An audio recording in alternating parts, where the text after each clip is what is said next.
Good evening. I am Amanda Beth, and I am here to talk about the holidays and that crazy insanity that we drive ourselves to every year. And so this year, I'd like to invite you to not go crazy on the holidays. Let's sit back, let's enjoy them, let's think about what the holidays really mean to us.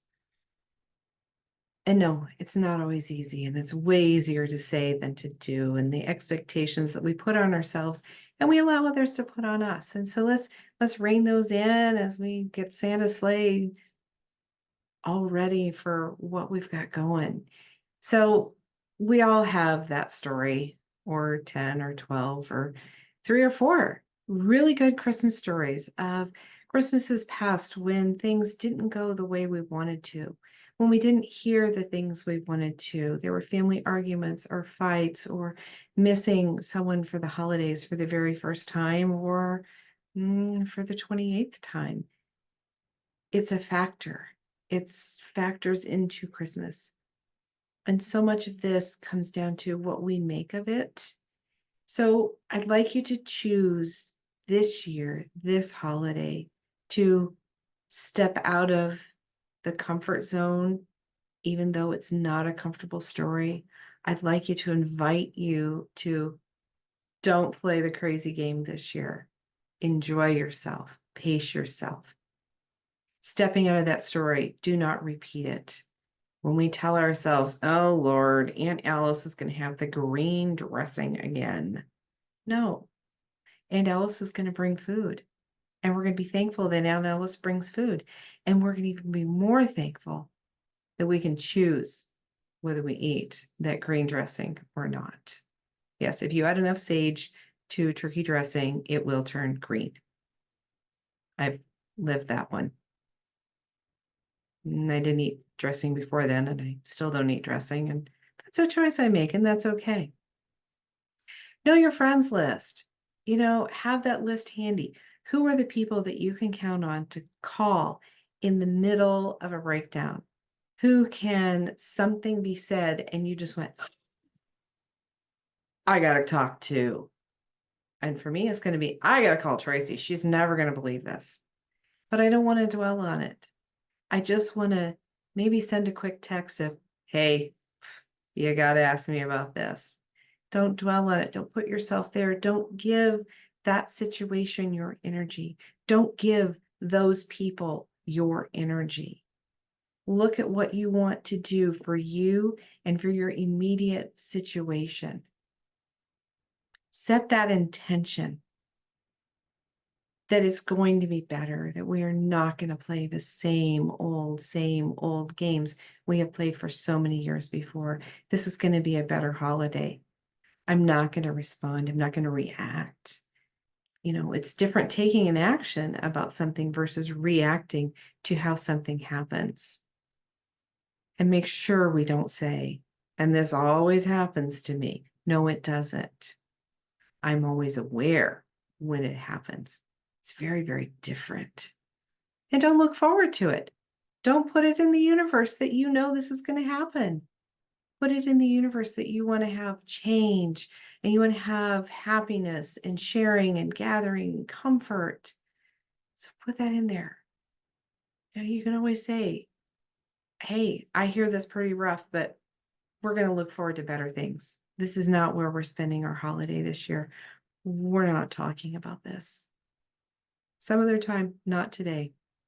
Today is my day to spend my time with family and friends, be it on Christmas Day, be it the week before, the week after, whenever. Every time you gather with people, set that intention. Set that intention that you're going to have a great time. You're going to be heard. You're going to be respected. You're going to be appreciated because you are. And you are all of those things. And you need to be that and embrace that. And don't wait for the other shoe to fall. Don't look for it. Because I'll tell you, you keep looking for it, you're going to find it. It will fall. What I hear a lot of people talk about is they don't like wrapping presents. I think that you're one of two sides of the fence. Either you really love to wrap presents or you truly hate to wrap presents. If you truly hate to wrap presents, find someone else to do it for you. There are people out there who enjoy it.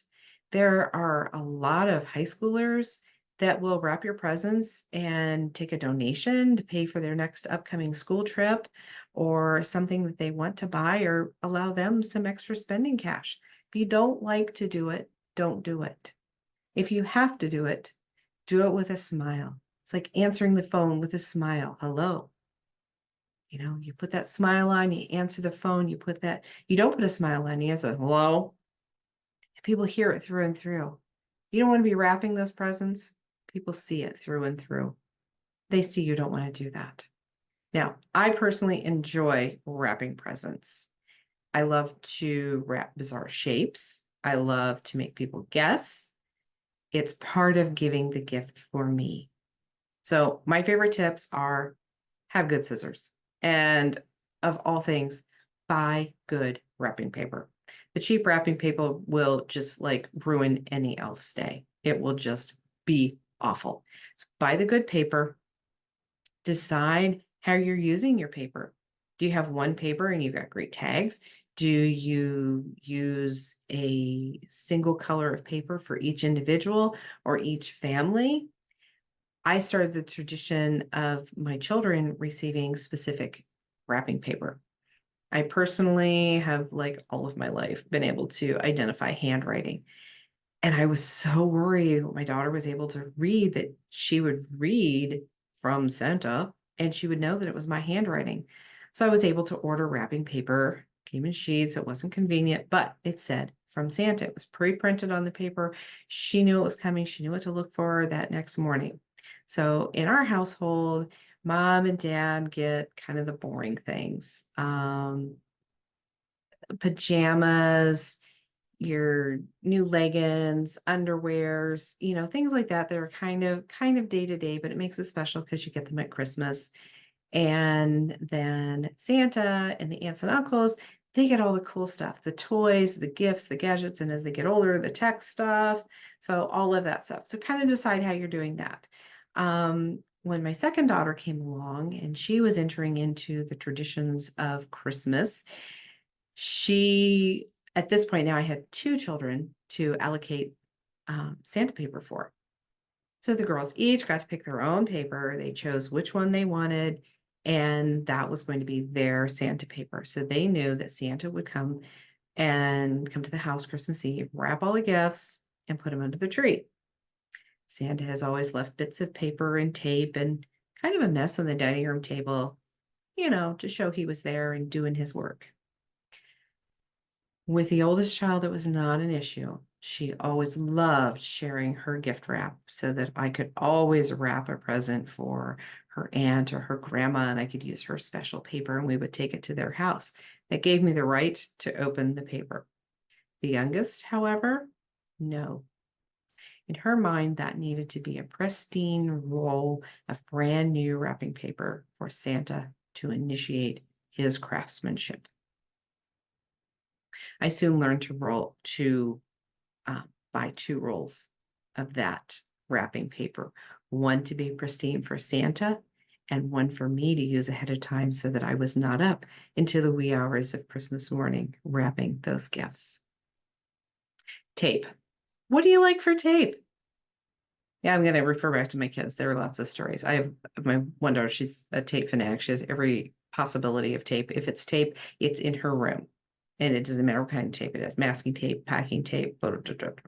I personally love glue dots and double-sided tape, but I do not like glue dots or double-sided tape for wrapping presents. I like to fold the edge of the paper and then it doesn't hold it securely. So those wrist pulls that we could get years ago, those are like one of the best inventions. I have tried to buy refills. First of all, I can't find refills. And second of all, I'm not spending $55 for one bracelet and one set of pop outs. Yeah, 75 pieces of tape for $55. No, I'm not choosing to do that. But if you ever find those, find them in garage sale or something, hey, send them my way. I love them. I do have a couple of different tape dispensers. I've come across one kind of was a trigger action and it dispensed a given amount of tape. That was really cool, but it had to stay behind at a place I worked. I have another one that you press down the tape and you roll it, and then when you let go, it cuts the tape. That's pretty cool, but it takes a little bit of practice to get used to it. So whatever tape you decide to use, you just need to get in practice and be ready to go. Scissors, make sure you've got your scissors ready to go. Your scissors ready to go. The other tip when you're done with your wrapping paper, or to keep it from rolling off the table and unrolling on the floor where it gets full of dog hair. My house is dog hair. Take your empty roll of toilet paper and slit up the side of that and then use that as a wrap around it. It won't roll as easily and it will hold that paper in there without doing that. My girlfriend had one that was kind of like that. It was hard plastic, but you would slide it all the way to the end, and then it also had a cutter on it and it would slide down. So I didn't get to use it or play with it, so I can't give you a yay or nay if I would buy one of those for myself. But when you have that heavier weighted paper, when you have a good pair of scissors, you can just zip through those. You can also use your other paper cutters. Oh, I had one on my desk. Where did it go? Anyway, the paper slitter that you just hold down flat and it slices along there. Paper that has the little graph marks on the inside, those are really cool. It makes a straighter line because I don't cut straight lines, but that gives me a guide that I can aim for. Prank boxes. Oh my gosh, I love prank boxes. Some of them you don't even have to wrap, they're pre-printed. You only want to do a few of those. I have found them to be a little bit on the spendy side, but what I really, really like to do is I love to save the boxes from dog biscuits or from anything else you come across. A printed box of something is great. I thought it was really great when I had a really cool pencil bag. It was a mermaid pencil bag. It had the sequins that went back and forth. It was a pencil bag for my niece. And this was several years ago. And I wrapped it up in a box that originally white cheddar cheeses came in it. It was a really cool idea, except she really, really likes white cheddar cheeses. And she was disappointed because there weren't white cheddar cheeses, but there was this really cool pencil bag in there. So yeah, I guess who gets white cheddar cheez-its in a dog biscuit box every year for Christmas? You betcha. So I save those boxes, I wrap them up. They're really great. They're a lot of fun. Saving heavier boxes and things, that's always fun as well. People open, it's like, is this the real thing? Or I don't know, you got to keep wrapping. So I do not like wrapping packages with packing tape. I don't like to watch people struggle. I want them to receive that gift and to have the joy that I intended for them. I'm also not a supporter of wrapping a box inside a box, inside a box, inside a box, inside a box. Yeah, I'm not big on that. But if that's what you like to do, then do it. And if your family and those who are receiving those gifts, they enjoy it, do it. Make it fun, make it exciting, and enjoy your time wrapping. And while you're doing your time wrapping, play the music you like. It may not be Christmas music. You may have some other music, whatever you jam to it. Play that music while you wrap. And then have your special treats. In our family, it has been maraschino covered cherries. While I may not eat maraschino cherries now, I still buy them. They're still there. It's kind of just part of the thing. It sets the mood. Have your favorite beverage. Reward yourself. When you are all finished and those packages are beautifully stacked in a box to go off to a family member's home, or they're beautifully displayed under your tree, or they're talentedly hidden in the closet waiting on Christmas Eve, give yourself a high five. You did something, you got it accomplished, and now you're done and you can put away all that wrapping mess until Santa needs it. So when we look at the things that we do that create this anxiety for us with our presents, I get the sense that a lot of times it's people getting worried about perfectionism. I have to do it right. They're going to judge me. They're going to do all these things. And so I like to incorporate just a little bit of theta healing with this to help you to get through that, to get over the obligation to be perfect. There's nothing wrong when a package turns out perfect, but you shouldn't have to feel obligated. It takes the fun out of it. So in Theta Healing, if you're new to Theta Healing, you need to have 4 beliefs in place. You need to want an instant healing, believe that an instant healing is possible, believe that Theta can work for you, and understand how Theta does work for you. Most people do not have that. So I would like to download those beliefs for you, and then we'll make it possible for you to accept some other beliefs during the workshop that are going to make you breeze right through the holidays. So if you would like those 4 beliefs, I just need you to say out loud, yes. Out loud, yes, for the live workshop, and also if you're getting it recorded. The energy is energy. It stays with the work, and you can always come back to it. So if you'd like that, just say yes out loud.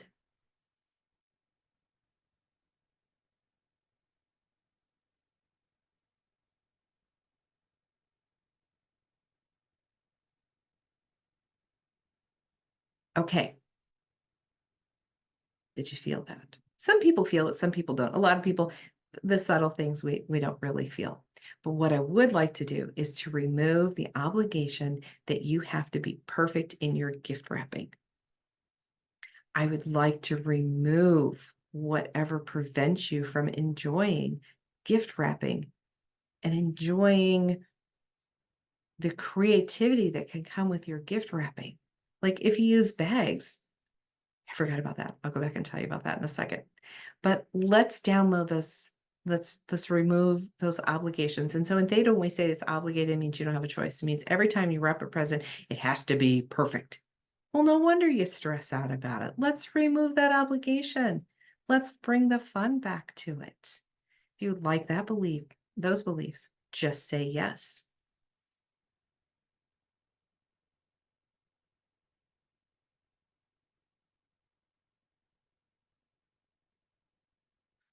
Okay, so a few years ago, I was kind of, oh, I think I was on Pinterest. Whew, that's a time waster if I'm not careful. So anyway, I was looking through some ideas and suggestions, and on there were pillowcases where people were buying a pillowcase and permanent markers and have your children decorate a pillowcase, just a plain white pillowcase, have them decorate it. This would then become their wrapping. Now, this is going to be for your older children.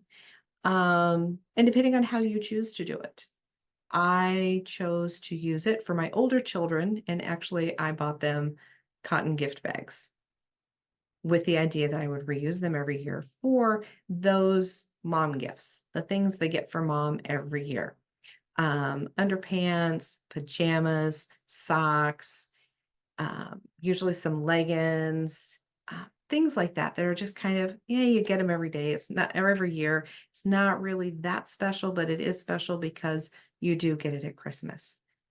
And just acknowledge those traditions throughout Christmas. My kids may not need another silly pair of socks, but I'm going to buy it for them. They expect it. And you come to expect things as Christmases go along too. You expect a certain food, a certain thing. Those are the traditions. Honor those traditions if you like them. If you don't like them, don't do them. But I started using the cloth bags for my girls a couple of years ago. My girls are grown. And that's been really awesome. It saves a lot of wrapping paper. It saves a lot of wrapping time. And then they can kind of go through it, and they're going through their, yeah, I got my annual whatever at the same time as well. So when you're shuffling from household to household and sharing your holidays, sometimes we need to streamline things a little bit. So that's my tip on wrapping like a boss. Any suggestions, comments, uh, anything anybody's tried that they really, really liked and want to share? Okay. So we touched a little bit on the spirit of Christmas and the spirit of giving. I read uh, a social media post somewhere recently where the son had just learned that his father had been his Santa all of his life to this point. And the son was feeling kind of sheepish and is like, but Dad, you've given to me all these years. You know, Santa gives without the expectation of anything in return. And that's such a blessing. That is a blessing to be able to give without an expectation of return. And that's what we've taught our children over the years with Santa giving them. receiving with graciousness. When you receive something, you need to be very appreciative. That doesn't mean because you bought me something, I need to run out and buy you something, or I need to go find something in my cupboard to give you. That means I need to appreciate that. I need to appreciate that you took the time and the energy and you thought of me. And I will think of you in respect and in return because I don't think there's I don't think there's anybody that I give a gift to so that I get a gift. The people who I involve in my circle, whether they buy me a single thing or not, has little to do with their friendship, and particularly around the holidays. They have families, they have others. I do not need them buying for me. Give me some time. Give me a phone call. Hey, how you doing? Great. Those are the important things. It's not those physical gifts. So think about that. And just like when children bring you their artwork, and this is especially poignant, and you get the feel of what I'm saying when a child who is not your child brings you artwork. They bring it to you with all the joy and gumption they have, and they present you with this gift. They are so proud of themselves, and they have given it to you. And you accept it, and you give them that credit. Thank you for thinking of me. Thank you. This is a great coloring. This is a great macaroni string. Whatever it is that child has given to you, you never think that you have to turn around and give to them. There is a huge gift in giving and a huge gift in being received. So don't forget to receive as graciously as you give. And stop running out to the Dollar Tree because those people aren't looking for your stuff. They're just saying hi and they're expressing their joy with you, not to get something back. So enjoy those family traditions. I know this year in our family, things are changing. The older kids are getting older. They're bringing in girlfriends. Their things are shifting. So my family is entertaining the name exchanges this year instead of buying for everyone. So we'll see. This is going to be an interesting shift, and we'll see how this goes. And I'm welcoming it. Grandparents are going to do what grandparents do, and the cousins are going to do what works for them. And as long as everybody does that with that level of respect, it's all good. It's all good. I think for my immediate family, as long as we get to spend time together, whether it's on Christmas Day, if it's on New Year's Eve, or it's a week or two later, give us our time together. That's what we are about. So in remembering that spirit of Christmas and remembering traditions of years gone by, that also brings us back to thinking of people that we're missing this holiday. Give yourself time, give yourself grace. There's somebody that is missing this year for the first year, or like I say, for the 28th year. Give yourself the time and the space to feel those feels. Remember all those wonderful memories you have. And if there's more memories that are popping up and they're not so wonderful, replace those with a good one. Replace how something happened and how it was said as to how it feels. How would it feel to have that person here today? What would you say to them differently? How would you do things differently? Be positive. And maybe with your life experience now, you can look back at things that happened before and you can put them in a different light. You can have a different understanding, and you can tell yourself a different story. This is all about stepping out of that old and step into what serves you, what benefits you, what allows you to move forward with ease and grace. So my house, one of the things I really, really enjoy for Christmas is we have bacon bread and coffee for breakfast. And that's usually when the kids are waking up. Now that my kids will be coming home for Christmas and finding times that everyone can be here. We may have our bacon bread breakfast in the afternoon. We may have it at a different time of day. We've got some fancy Christmas coffee press and some coffee mugs. Yeah, we're coffee snobs. So, but we're going to enjoy our time and we're going to enjoy our tradition together whenever it is that we have that time together. Well, that's making sure that we've made it through the disasters of decorating. Now, decorating, I can tell you all kinds of crazy stories that have happened to me, have happened to my friends, and I know you have a ton of stories as well.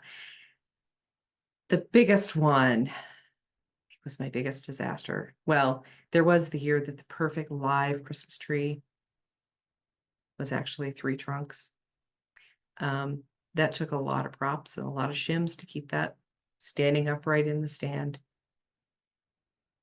And you didn't want to bump it because I was afraid of what would happen, but we got it shored up in there. I'm glad the Christmas season is but a month long for those live trees in the house.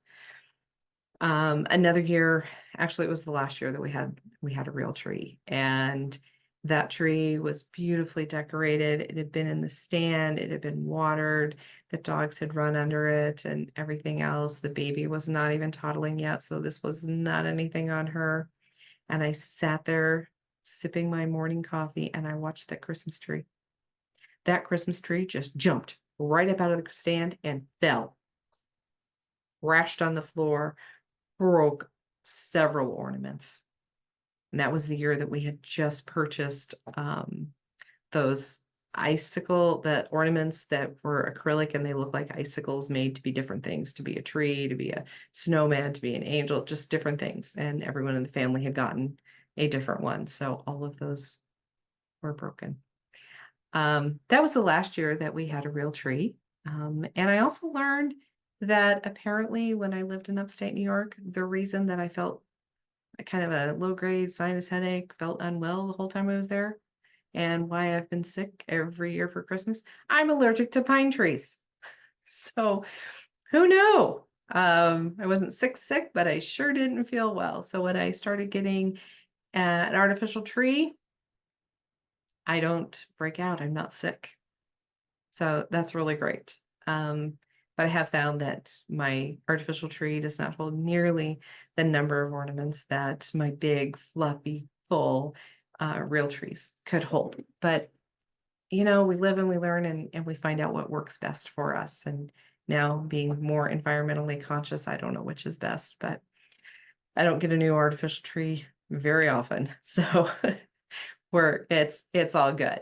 I had a mom whose boys attended one of the after school programs at a local church, and one of their um, members of the church had been on a mission.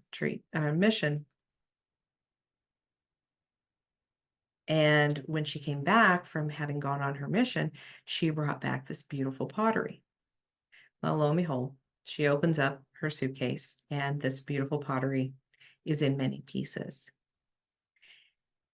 So to create a fundraiser out of that, the pieces of pottery that were of decent size were taken to various local artists, and the local artists painted sceneries on these pieces of broken pottery.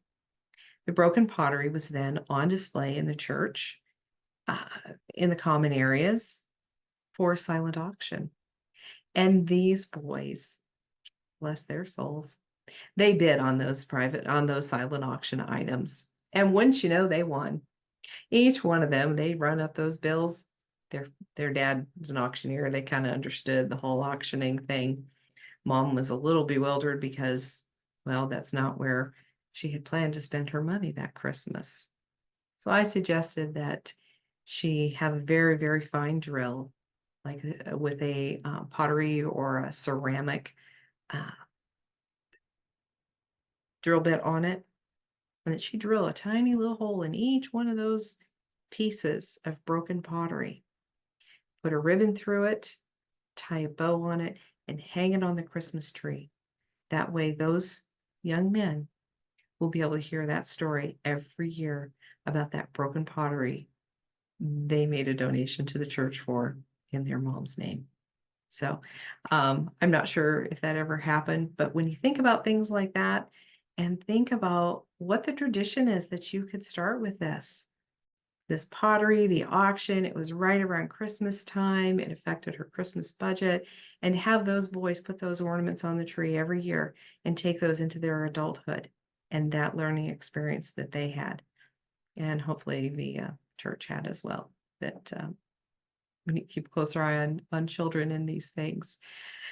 But yeah, just have fun with it. Now, this year I was helping my mom decorate a storefront in town, and she has the great big 9-foot Christmas tree. It looks gorgeous in the window. And she had got some new lights to hang in the windows. Well, they're curtain lights. And first of all, there's this wad of all these wires. And it was just like, you're kidding me. We're going to do what with this? It felt like I was combing out my hair. I mean, they were very, very fine. They're supposed to be invisible. And they were about 2 foot too long for the window, which of course we discovered after we had them hanging up that they were far too long to be appropriate in the window, and deciding how to do it. So I reached down and I grabbed my water bottle. And with my water bottle, I wrapped those strands around my water bottle, and I pulled the water bottle out, and that created the most beautiful spiral in that strand of lights, took up the perfect amount of space, made the windows look fuller of light, and it just worked.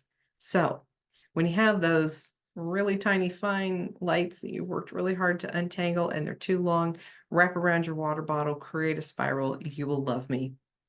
And when you're looking at your Christmas tree to decide if it's decorated, look at it from afar. Do you see the lights kind of everywhere? I look at that every year, and every year with my pre-lit tree, there is a spot in the tree that just doesn't have as many lights. And it hasn't bothered me enough to go get another set of lights. It's just kind of how it is.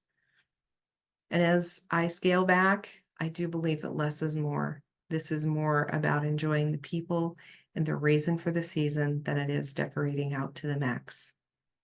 I had a friend call me, you got your house decorated. It's all covered in lights. No, it's not. It's one of those little lawn projectors. And if I strategically place it in the corner of my yard, it shines on both the front and the side of my house. Looks like I've put in 4 times the work than I have. It's awesome. Less is more. Enjoy that. So, look at your time frame. What do you have time to put up and enjoy? Yeah, I could spend decorating from now till Christmas Eve. And then I'm going to spend from Christmas Eve or from Christmas Day to Valentine's putting it all away. Get out what you're willing to decorate. You don't have to put it all out just because you have it. You don't have to. It will be fine. And so what is it that makes you feel like you have to get them all out? Is it because you don't want to be compared? I mean, I wouldn't want to be on the street and not have any Christmas lights out. My neighbors have Christmas lights out. So maybe it's that obligation to be compared to what other people think of you, to be judged. Let's release that obligation to be compared to your neighbors. Let's remove what prevents you from having the best Christmas ever in your eyes, and respecting yourself for that work. Because you're going to have to put it all away. Yeah. All right. So if you'd like to remove the obligation to find yourself in a comparison trap with the neighbors and everyone else's decorations, let's do that now. Just say yes.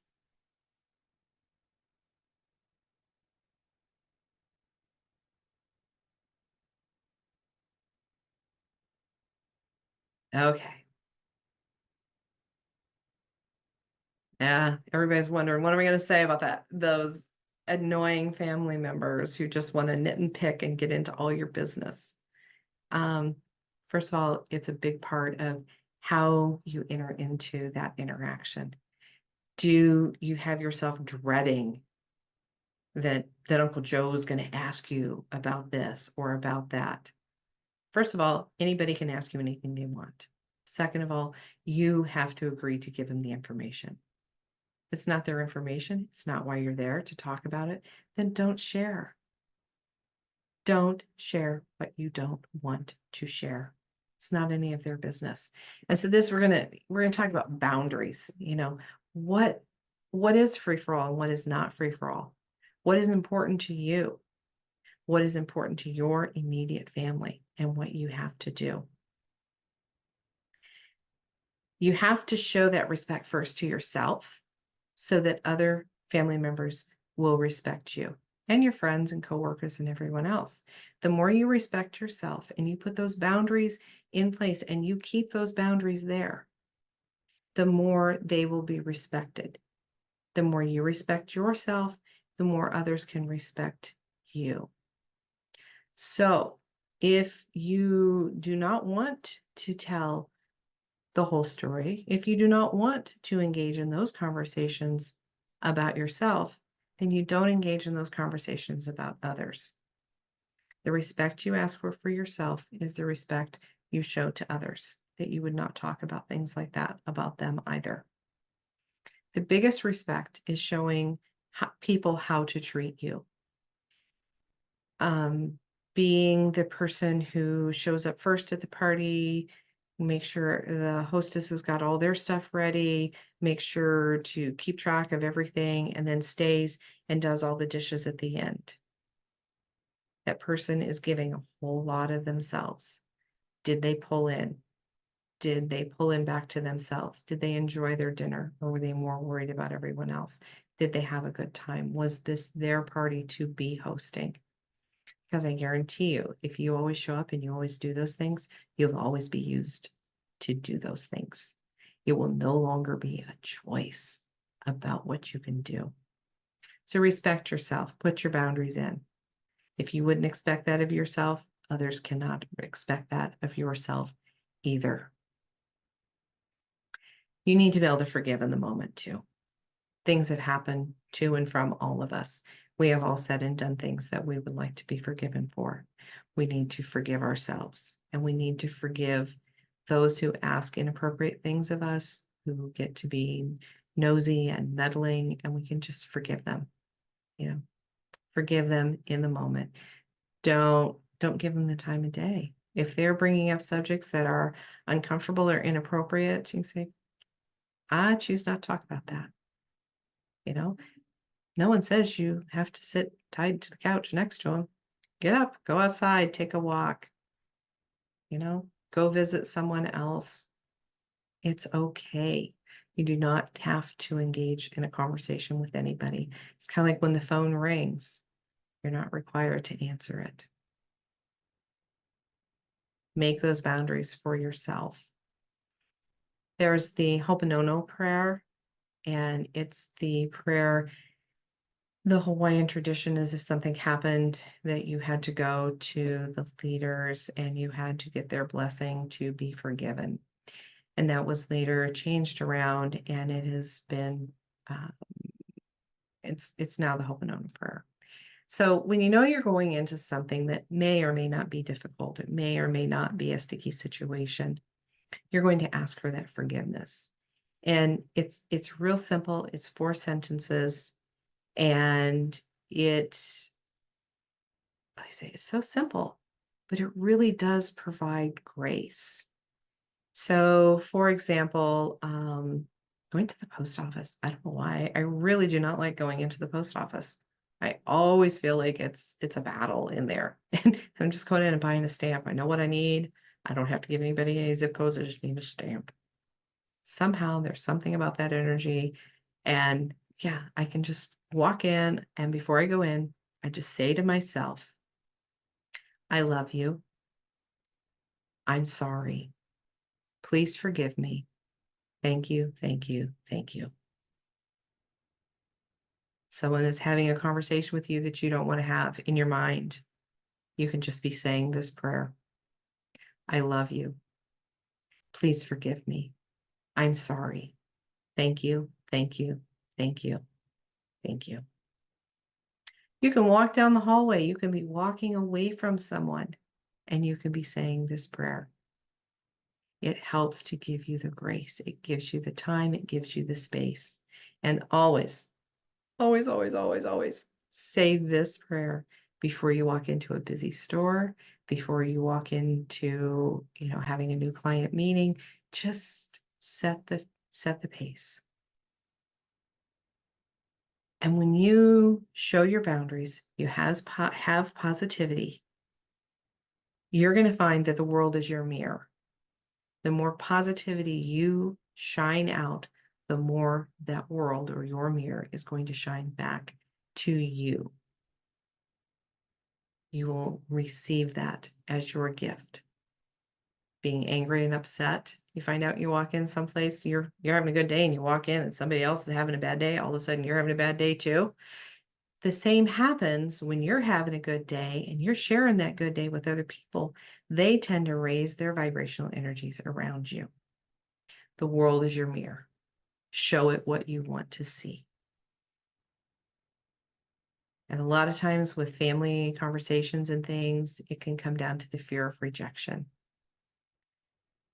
So let's remove the obligation to be rejected by family and by friends. Let's remove what prevents you moving past that fear, setting your foot down. Let's remove the obligations that you have to setting boundaries for yourself that are positive. If you'd like those, just say yes.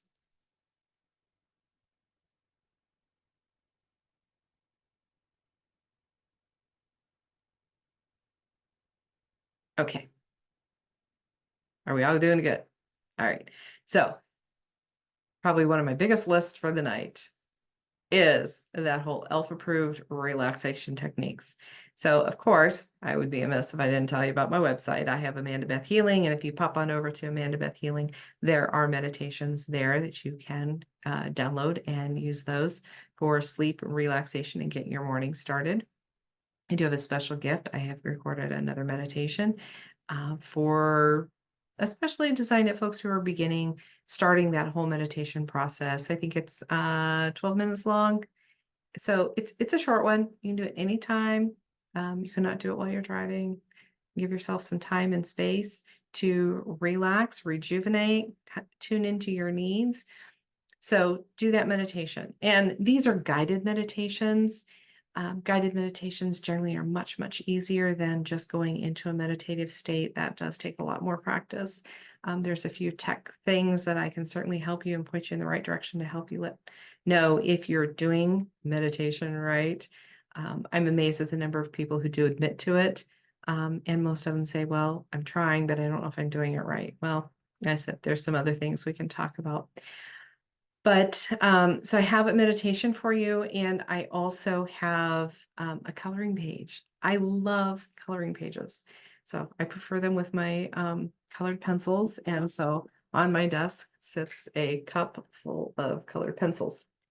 That's my favorite thing to do is the colored pencils with some artwork. So I have a coloring page you can certainly download as well. I will send you that link. Doing the meditations. And if you have a meditation that you've used in the past, use it. Do it. Give yourself a break. Holiday is not supposed to be stressful. I think if anybody knew how stressful we humans would turn this process into, we wouldn't be doing it because this is crazy. So don't buy into it. Don't buy into the crazy. There is the EFT, the tapping programs, and tapping is really great. So there's tapping points. They follow the meridians of the body. And so when you start tapping, you're going to start tapping above the eyebrow. You're going to move to beside the eyes, under the eye, your upper lip, your lower lip, your collarbone, and under the arm, which is about one hand width below your armpit, and you're going to tap there, and you're going to return to tapping on your head. Different tapping things will have you do different things. But the thing to do in tapping, if you've never experienced tapping, is to go through and express it all and get it out and acknowledge your feelings. And it can be, you can do this for I don't know. I mean, 30 seconds of tapping it's amazing what it can do. So let's just start a tapping one. What's everybody kind of like, okay, overwhelmed. All right. All right. So if you close your eyes or keep your eyes open, it doesn't matter. I will direct you and tell you where to move to the different points. So start tapping on your head and you're tapping gently. You're not gonking yourself in the head. You're tapping. Say, oh, I'm just feeling so overwhelmed. Top of the eye. This overwhelming feeling just gets me every time. Side of the eye. I'm just so overwhelmed. I can't think straight. Underneath your eye. This wrapping is a disaster. I can't believe I allowed myself to do this. Top of your upper lip. They better appreciate this wrapping. This wrapping is such a pain in the butt. Under your chin, under your lip. Wrapping just takes all of my energy and all of my time. The collarbone. Wrapping is such a waste of time. It's such a nuisance. I just don't understand how people enjoy this. Under your arm. If only tapping could be so easy. I could be stress-free. Top of your head. I enjoy watching my children open presents. I enjoy watching people open presents. Opening to the top of your eye. So you go through the series of tapping. And this I will have to re-record because I've lost track. But you can do EFT, emotional frequency technique, and it's following the meridian points in the body. And by tapping on those points, then you're able to release a lot of your anxiety, your anger, your frustration, and you can move forward calmly and effortlessly. And you can do it on anything. It can be wrapping presents, it can be a frustrating customer, it can be all of those things. Fluff picking. Fluff picking is really, it's one of those things that you can do. So you're going to just imagine that you pick this. Oh, it's my cousin Joe. Aggravation at the line. I lost that receipt. Anything that's bothering you, you just kind of pick it. You pick it off your clothing like you see a fluff somewhere, and you're just going to pick it off and you're going to throw it away. Just picking it off, throwing away all the things that bother you. Okay, pick them off and throw them away. Breath work. Breath work is quite easy as well. There's millions of different types of breath work. One of the easiest is the 4-count breathing. You may have heard it called box breathing, where you're going to inhale for the count of 4. So 3, 4, and you're going to hold it for the count of 1 and 2 and 3 and 4. You're going to let it out, 2 and 3 and 4, and you're going to hold it out for the count of 1 and 2 and 3 and 4, and inhale 1 and 2 and 3 and 4. Hold it 1 and 2 and 3 and 4. Exhale through the count of 4, 2 and 3 and 4, and hold it out for the count of 1 and 2 and 3 and 4. Take a nice deep breath in, nice deep breath out. Let that air come in, let it go out. Couple deep breaths after doing this 4-count breathing, and you feel relaxed.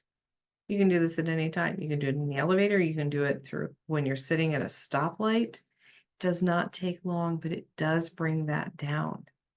You'd also, some of those songs, and the song that is going through my head is the song that goes, Merry, Merry, Merry Christmas. Do your breathing to that.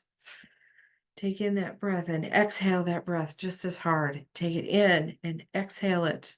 On some of those carols that drive you absolutely nuts, turn it into a breathing exercise. Learn forgiveness in the moment. Forgive that person. When we don't do forgiveness, it's like we're taking a poison and expecting the other person to die. Forgive them. When you don't forgive, you carry all that weight with you, that burden that no one can see, only you. And all it does is weigh you down. It is a burden for you and only for you. And make sure you have some me time. Hopefully it's longer than the time it takes you to lock yourself in the bathroom and take a shower. Go for a walk. Take a leisurely stroll as you take your garbage can to the curb and back. Give yourself some time. time to think, time to process, time to do nothing. And I could, of course, talk to you about floating.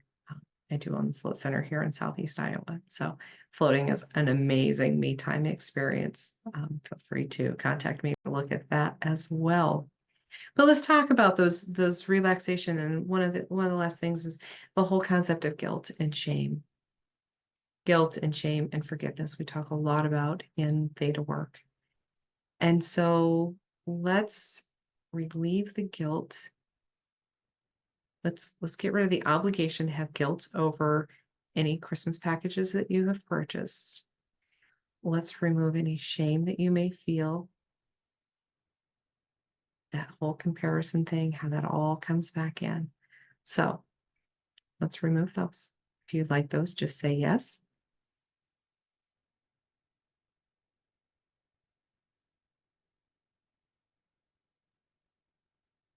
Removing the guilt and shame around the holidays. Providing forgiveness to yourself. Just say yes.